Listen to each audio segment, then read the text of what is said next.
ముక్కోటి ఏకాదశి చేస్తావా? అప్పుడు నేను ఎన్ని ఫలితాలు ఇవ్వాలి నీకు? 23 ఏకాదశుల ఫలితం ఇవ్వాలి. అథవా ఈ ఏకాదశితో కలిపి 24 ఏకాదశుల ఫలితం ఇవ్వాలి. కానీ నేను ఒకటి ఎక్కువ అడుగుతాను, దానికి తగినంత నీకు ఇస్తాను. నేను అడిగిన ఎక్కువ చెయ్యాలి. నువ్వు అడిగిన దానికన్నా కొన్ని కోటి రెట్లు ఇస్తా. 3 కోట్ల ఏకాదశుల ఫలితం ఇస్తా.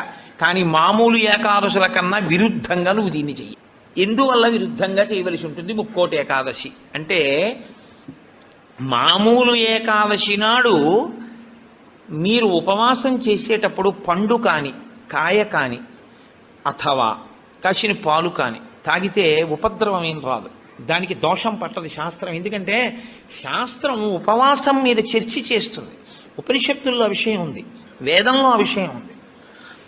ఎప్పుడెప్పుడు ఉపవాసం ఎలా చెయ్యాలి అన్నది ఉంది.